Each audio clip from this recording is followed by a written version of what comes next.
Britain has a long history of riots, some brutal, some bloody, but all of them played a role in shaping the country it is today.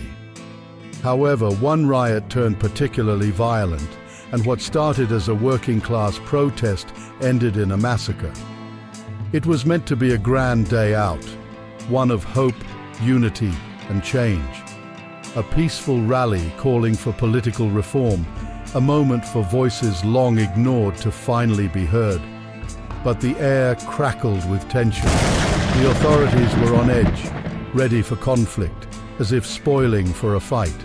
What was about to unfold would forever be known as one of the bloodiest days in British history, a day that marked a seismic shift in the country's march toward democracy.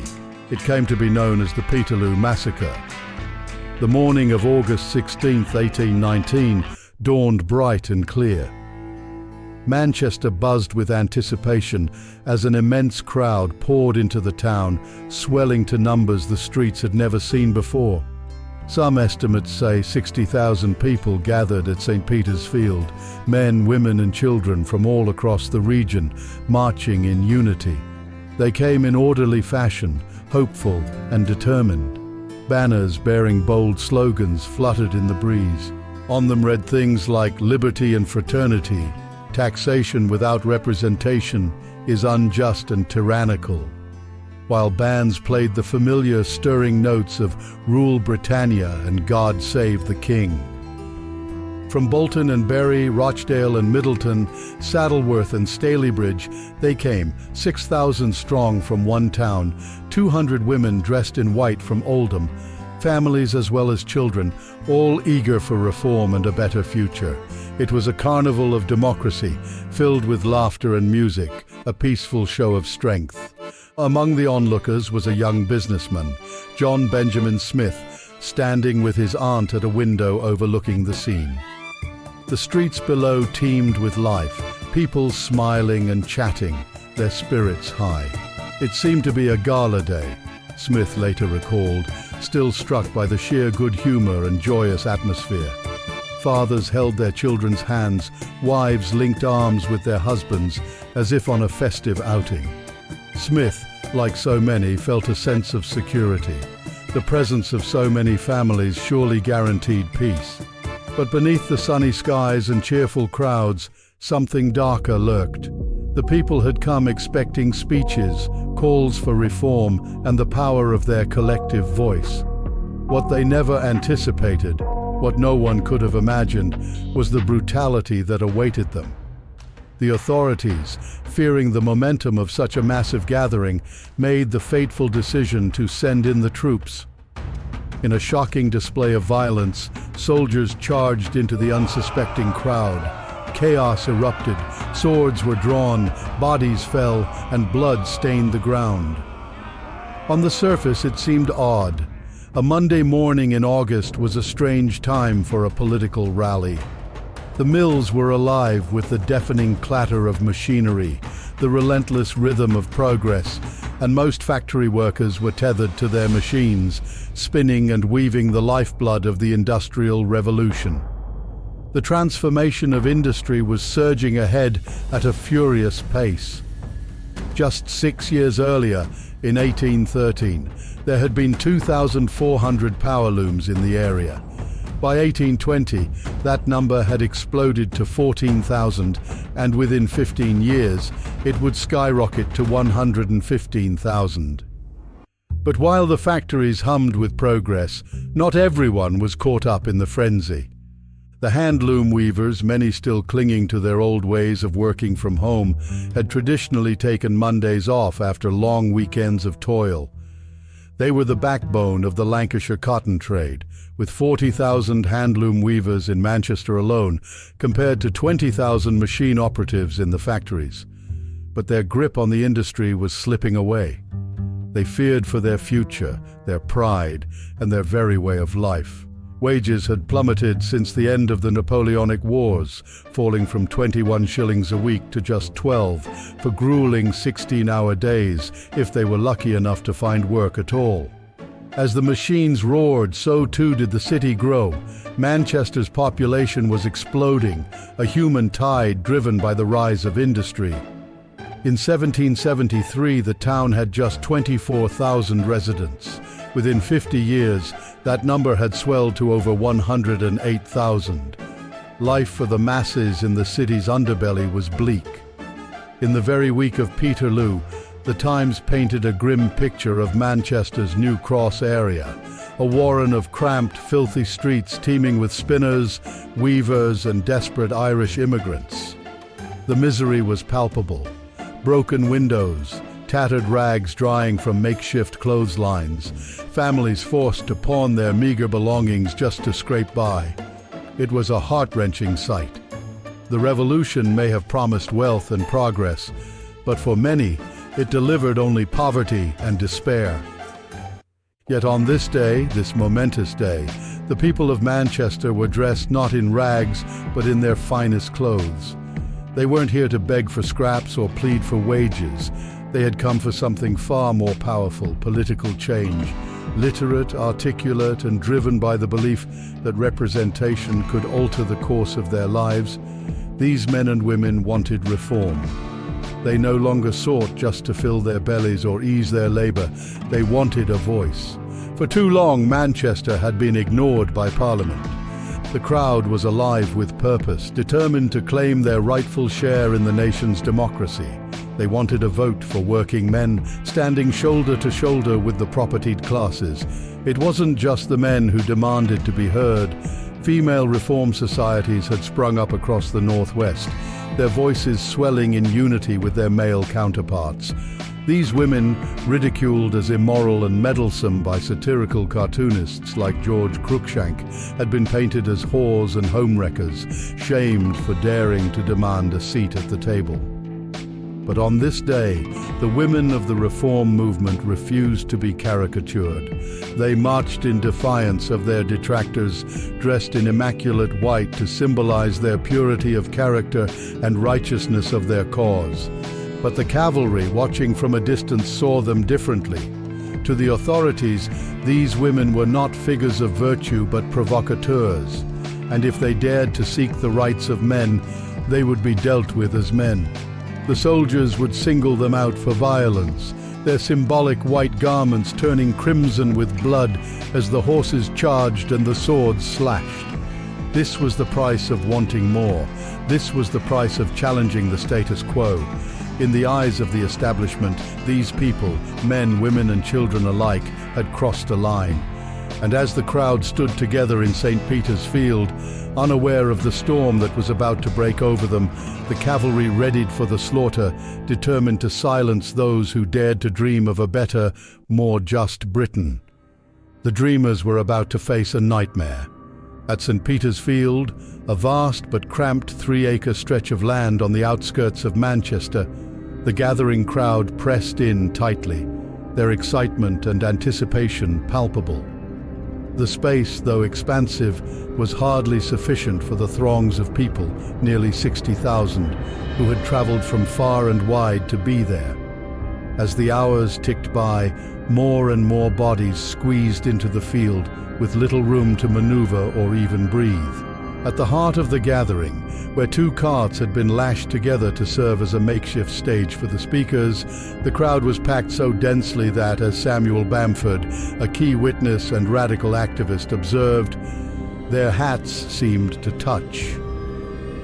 They had all come for one man, Henry Hunt, the firebrand orator who had become the voice of the parliamentary reform movement. Hunt was known far and wide for his booming voice and his ability to captivate a crowd. He towered over the masses, both in stature and in presence, a tall, striking man with a reputation that preceded him. But Hunt was not like the thousands of working-class men and women who had flocked to St. Peter's Field that day. He had been born into privilege, inheriting 3,000 acres of prime Wiltshire land upon his father's death. Yet he had squandered his wealth and reputation, eloping with a friend's wife and finding himself cast out by the genteel society he once called his own. It was in this exile that Hunt turned to radicalism, becoming a fierce advocate for reform and a thorn in the side of the landed elite. Hunt's journey to radicalism had been more opportunistic than organic, and while he was adored by the working people, he was also egotistical, vain, and often prone to falling out with his own followers over personal slights. Dressed in his signature white top hat, he was revered by his audience, not just for his rhetoric, but for his audacity. Hunt knew how to stir a crowd, flirting with the idea of revolution. Though he was always careful not to openly incite rebellion, his words carried weight. The government must be changed, peacefully if we may, forcibly if we must. For this, the authorities feared him. Though Hunt often came close to crossing the line, he always managed to stay just on the right side of the law. His previous encounters with controversy only added to his reputation. He had spoken at Spa Fields in 1816, a meeting that descended into violence when radical factions attempted to provoke a general uprising by attacking the Bank of England. The government had him in their sights, wishing fervently for a reason to imprison him, but Hunt had, until now, skillfully evaded their grasp. Throughout 1819, he had spoken at mass meetings in London, Birmingham, and Leeds without incident. Even earlier that year, when he addressed a gathering at St. Peter's Field in January, it passed without violence. Despite his fiery public persona, Hunt's private writings reveal a man who was cautious, perhaps even reluctant, when it came to the meeting in August 1819. In his memoirs, published the following year, Hunt claimed that he had not initially wanted to be involved in the event at all. Originally scheduled for August 9th, the meeting had been called off after local magistrates warned that its intent to elect an unofficial MP to represent Manchester would be viewed as an act of sedition. Furious at the cancellation, Hunt had stormed off, though he eventually agreed to return a week later for a more watered-down event, which would merely call for parliamentary reform. It was this concession that allowed the meeting to go ahead under official approval.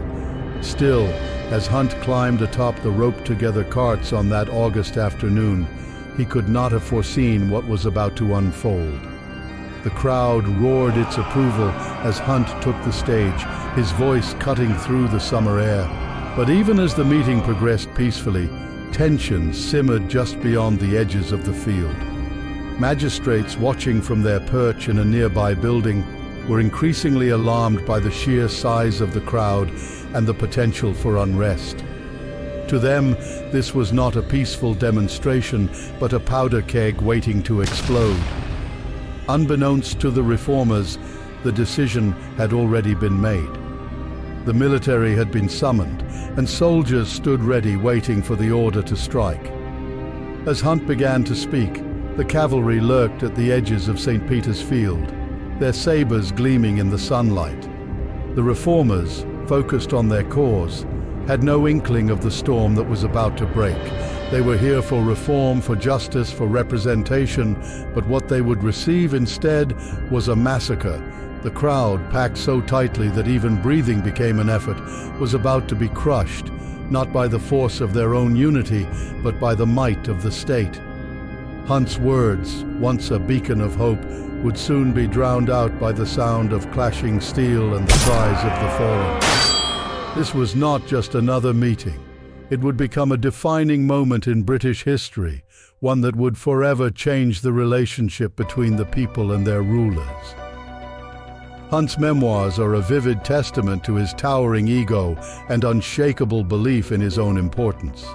He wrote with palpable vanity, "Everything conspired to impress on my mind the conviction that I alone had the power of conducting this great meeting in a peaceable, quiet, and constitutional manner. I made up my mind not to desert them." This self-assuredness, bordering on arrogance, fueled Hunt's belief that only he could ensure the safety and success of the gathering at St. Peter's Field. What happened to the crowd that fateful day in 1819 has reverberated through British politics ever since. casting a long shadow over the nation's history.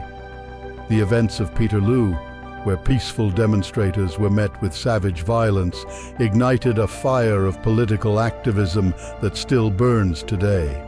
The Peterloo Massacre has become more than just a tragic event. It is a symbol, a rallying cry.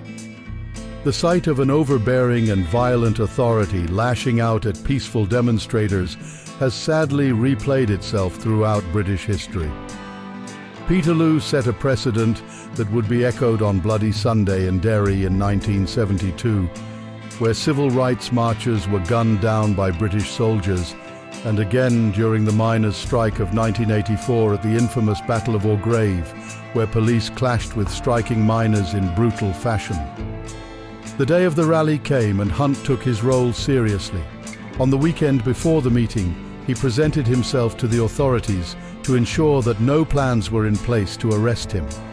Reassured that no charges were planned, Hunt was told that the meeting was legal and could proceed as planned. He left with the belief that the authorities, however much they disliked him, would allow the peaceful demonstration to take place. However, beneath this veneer of official approval, there simmered a deep fear among the authorities, a fear that the peaceful assembly might turn into a violent uprising, sparking a revolution that could mirror the French Revolution just a few decades earlier. The storming of the Bastille in 1789 and the chaotic bloodshed that followed were still fresh in the collective memory, haunting the minds of Britain's rulers. They had seen what could happen when the masses rose up in fury, and they were determined to prevent such a scenario from playing out on English soil. Their anxiety was not without cause. The years leading up to the meeting at St. Peter's Field had been marked by a series of uprisings and violent outbursts, driven by widespread hunger, poverty, and unemployment in the aftermath of the Napoleonic Wars. The Luddites had waged a campaign of destruction against the machines they believed were stealing their livelihoods, smashing looms and burning mills in protest. The abortive Pentrish Rebellion of 1817 had seen disaffected workers attempt to ignite a nationwide revolt, only to be crushed by the government with brutal force. Even peaceful protests, such as the ill-fated March on London by unemployed Lancashire weavers earlier in 1817, had been met with military intervention. In this climate of unrest, the government, led by Lord Sidmouth, the Home Secretary, was deeply suspicious of any large gathering, particularly one calling for political reform. Sidmouth, who had made extensive use of undercover spies to infiltrate radical groups, was well aware of the undercurrents of discontent that ran through the nation. His tactics had earned him widespread criticism, but with no established civilian police force, his options were limited. If there was a threat of unrest, the only recourse was to call upon local militias, the amateur yeomanry, or the army itself. Sidmouth, a man not averse to the idea of quelling unrest through violence, had spoken privately about the need for the country to be tranquilized by bloodshed if necessary. He assured the local magistrates that if violence did break out, they could count on Parliament to indemnify them, shielding them from any legal consequences. This guarantee emboldened the magistrates, who were already on edge, and set the stage for the tragedy that would soon unfold. As Hunt prepared to address the crowd on that fateful August day, he could not have known the full extent of the authorities' fears, or their readiness to act on those fears. What he envisioned as a peaceful, constitutional gathering was, in the eyes of the government, a powder keg ready to explode.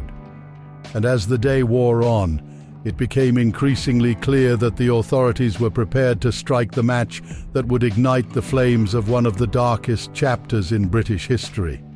The Manchester meeting promised to be the largest demonstration of the summer, and the authorities were on edge. In anticipation of violence, they ordered the removal of stones and rocks from the site, an ominous sign of their fear. Manchester, still governed like a quaint medieval town, had no proper police force. Instead, Law and order rested in the hands of 18 volunteer magistrates and a lone full-time stipendiary magistrate. These men of property, lawyers, retired businessmen, and even Church of England clergymen, were not inclined to support political reform or sympathize with the working class. They believed the masses were being invited to rebellion by nonconformists and agitators. Among them was James Norris, a gentleman known for his civility, but alongside him stood the far more menacing Reverend William Hay, infamous for his firebrand demeanor. As a local rhyme puts it, when he winks, heaven blinks, when he speaks, hell quakes. The leader of the magistrates that day, 32-year-old William Hulton, a local landowner with little experience in handling such a volatile situation, would soon be swept up in the unfolding disaster. To carry out the magistrate's orders was Manchester's deputy constable, Joseph Nadin, a figure as corrupt as he was feared. Once a spinner himself, Nadin had risen to become the town's chief thief-taker, notorious for his overbearing manner and known to pocket bribes at every opportunity. Samuel Bamford, a radical and key witness at Peterloo, described Nadin as rude and overbearing to equals or inferiors. For many, Nadin was the real ruler of Manchester, growing rich off the chaos he both contained and exploited. Though often overlooked in the history of Peterloo, Manchester's loyalist faction, staunch Tories opposed to the radical reformers, were a significant presence, and they were equally as anxious as the magistrates. These loyalists included mill owners and cotton traders who feared the consequences of the rally. While some supported parliamentary reform, it was only to increase their own political clout, not to grant their workers the vote. The fiery speeches of orator Henry Hunt and the sight of workers training on the hillsides filled them with dread. Many sent their families out of town, bracing for the worst. The Loyalists had been preparing for this moment for years. In 1817, they had funded the creation of a local mounted militia, the Manchester Yeomanry, a force specifically designed to counteract the threat posed by radical mobs. The yeomanry, decked out in resplendent blue and white uniforms with peaked shako helmets and armed with sabers, were made up of local Tory businessmen, shopkeepers, and their sons. They were no seasoned soldiers, but they were itching for a fight, ready to prove their loyalty to the crown and crush the radicals in the process. The magistrates were taking no chances. They had called upon 400 special constables, each armed with long wooden truncheons. 60 yeomanry troops from Manchester were placed on high alert, backed by another 420 from Cheshire. In addition, the authorities had summoned the 15th Hussars, a regiment of 340 battle-hardened regular cavalry and 400 infantrymen, accompanied by 2 6-pounder cannons from the artillery. All told, over 1,500 soldiers and constables stood ready to maintain order at the meeting. Despite the overwhelming show of force, the organizers of the meeting insisted on peace. The meeting's purpose was modest: to consider the propriety of adopting the most legal and effectual means of obtaining a reform. Orator Hunt himself urged those attending to remain calm, warning that their enemies would seek every opportunity to incite a riot and that they may have a pretense for spilling our blood. His message was clear: bring no weapons, only a clear conscience and peaceful intent. But this was no ordinary local meeting. It was set to be a national event, drawing attention from across the country. As the day approached, tensions rose.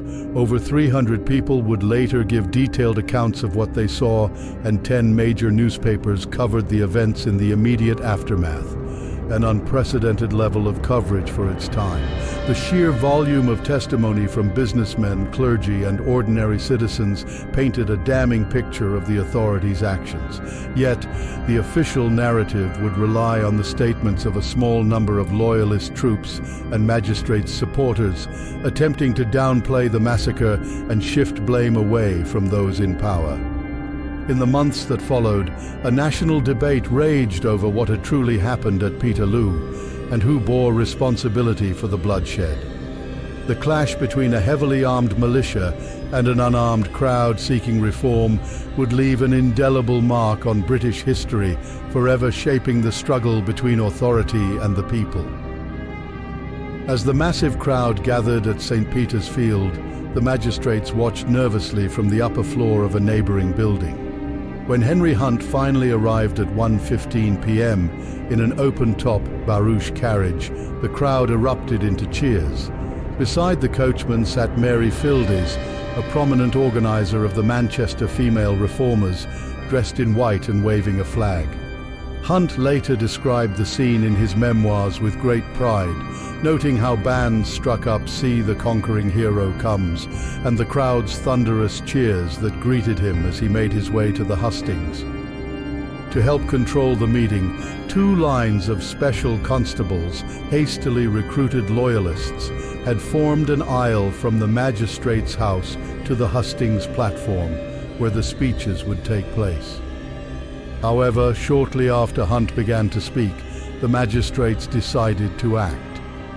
According to Hay, one of the magistrates, they were convinced that the gathering had the appearance of insurrection and posed a serious threat to public order. On this basis, they drew up a warrant for Hunt's arrest and tasked Manchester's infamous Deputy Constable Joseph Naden with carrying it out. To assist Naden, the magistrates called upon the Manchester Yeomanry, a volunteer cavalry unit made up of local businessmen. Fired up from drinking in local taverns and eager to confront the radicals, the yeomanry charged towards the hustings. The first fatality of the day occurred when their horses trampled a young woman, Mary Fildes, and her infant child. The crowd initially cheered, thinking the soldiers were there as a show of support, but soon panic spread as the yeomanry began hacking their way through the mass of people with their sabres. The scene quickly descended into chaos. The yeomanry struggled to maintain control as they slashed their way through the tightly packed crowd, striking down not only demonstrators but also special constables in the melee. Reverend Edward Stanley, who had come to Manchester that morning on business, described how the yeomanry, with sabres glistened in the air, recklessly charged through the throng, trying to outdo one another in zeal. When the yeomanry reached the hustings, their commander, Hugh Burley, arrested Hunt, who surrendered peacefully to the civil authorities. However, as Hunt was being escorted away, he was struck on the head while ascending the magistrate's steps. The Hussars, a regiment of professional soldiers, were also called in by the magistrates. Their commander, Colonel Guy Lestrange, rode over to the magistrate's house to inquire about their orders. William Hulton, the lead magistrate, shouted from the window, "Good God, sir, do you not see how they are attacking the yeomanry? Disperse the crowd." Acting on these orders, the Hussars charged into the field too. As the yeomanry cut down banners, particularly enraged by the sight of the revolutionary red liberty caps from the French Revolution, the Hussars joined the fray. The crowd, overwhelmed by the mounted troops, screamed and fled in all directions. Many were trapped, crushed against walls, or driven down cellar steps in their attempts to escape. Some sought refuge in the Quaker chapel's yard, but even there the cavalry pursued them, hacking at anyone in their path. In less than 20 minutes, St. Peter's Field had been cleared. The once vibrant gathering was now strewn with the debris of crushed bodies, abandoned clothing, broken musical instruments, and lifeless victims lying still among the chaos. The scene, one of bloodshed and terror, left an indelible scar on British history. The charge of the cavalry was devastating, leaving chaos and devastation in its wake. Lieutenant William Jolliffe of the Hussars later described how the attack swept this mingled mass of human beings before it. People, yeomen and constables, in their confused attempts to escape, ran one over the other. The fugitives were literally piled up to a considerable elevation above the level of the ground. The hussars had driven the people forward with the flats of their swords, although in the confusion and chaos, the edges of the blades were sometimes used as well. Despite the violence, Jolliffe believed it redounds to the humane forbearance of the men of the 15th that more wounds were not received. In the immediate aftermath, the loyalist press blamed the crowd for the violence, accusing them of ignoring the warnings of the magistrates. The authorities later insisted that the Riot Act had been read and that the crowd was given an hour to disperse, but there is little evidence to support this claim. Most witnesses reported that if the act was read, few in the crowd could have heard it over the noise of the gathering, and the cavalry charge came almost immediately afterward. The carnage that followed left the roads leading out of Manchester littered with wounded and dying people. The Star reported the next day that all the roads leading from Manchester to Ashton, Stockport, Cheadle, Bury, Bolton are covered with wounded stragglers.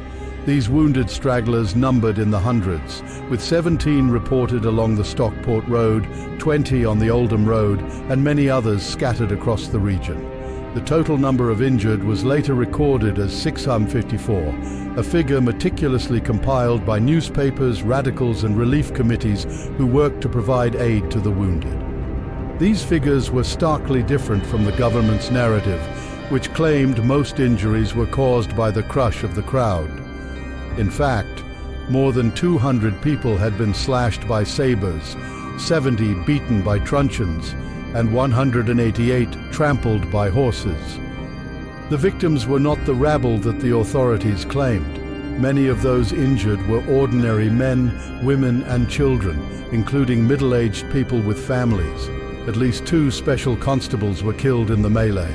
Some died instantly, while others succumbed to their injuries over the following days and weeks. The wounds were horrific.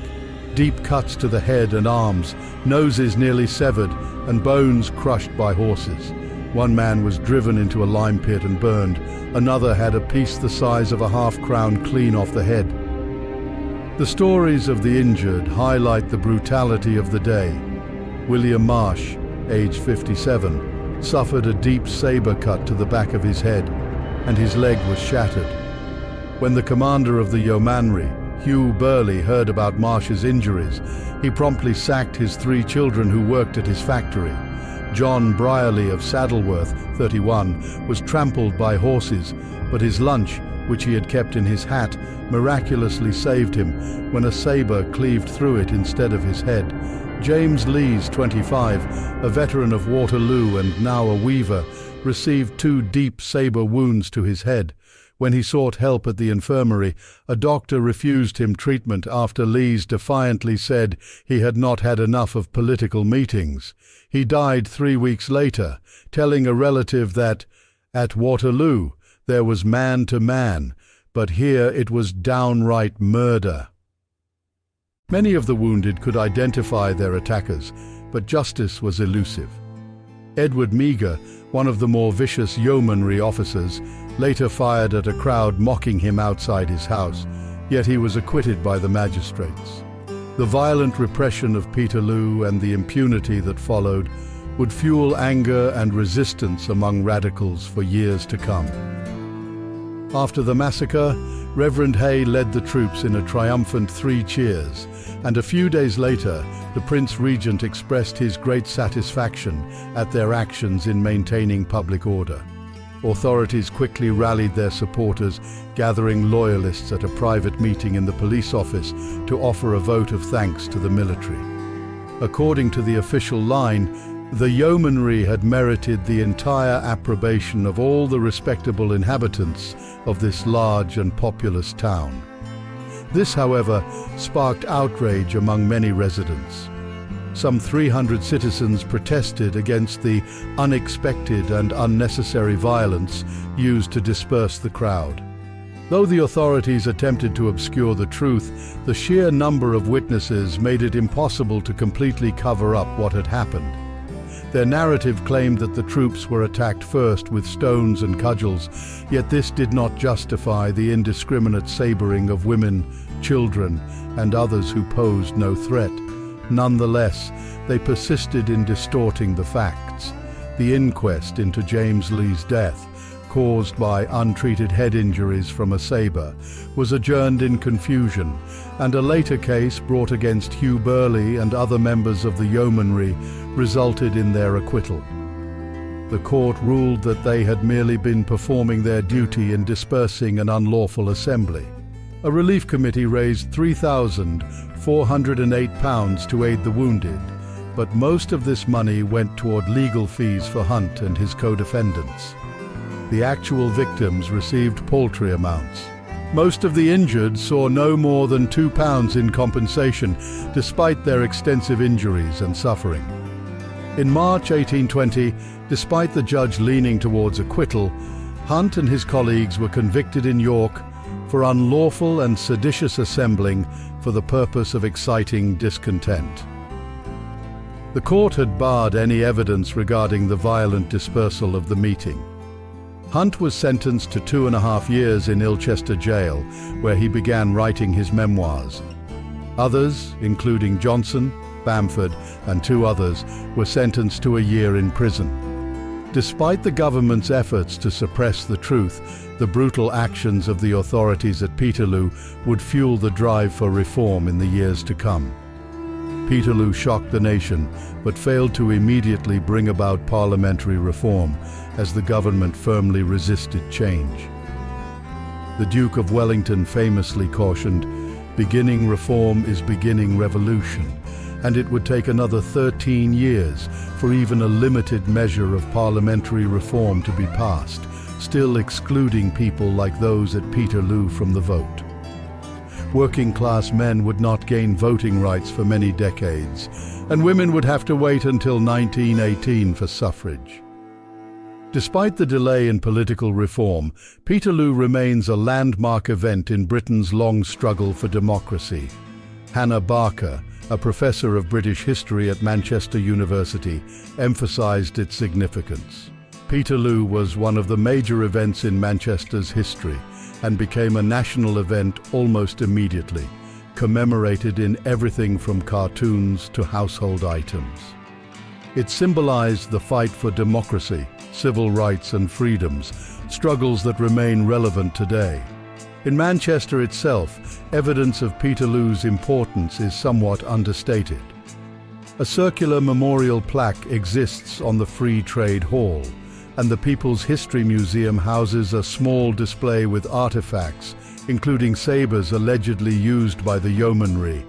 Annual memorial ceremonies are held, and as the bicentenary approached in 2019, plans for academic conferences, school learning packs, and a memorial by artist Jeremy Deller were underway. Even so, these efforts seemed modest. The most vivid reminder of Peterloo's significance may have come with the release of Mike Leigh's film about the massacre, especially since Leigh grew up in nearby Salford. As Jonathan Schofield, a historian and tour guide, poignantly put it, "People died for the vote here. They died because they thought it was important to take part." The massacre redirected the movement for political reform into a fight for justice for its victims. Historian Robert Poole speculated in his book Return to Peterloo on what might have happened if the tragedy had been avoided. Peterloo revealed that large numbers of working people could rally peacefully for political purposes, and one lingering question is how that momentum might have shaped history had the massacre not occurred. Its aftermath still resonates, shaping Britain's path toward democracy.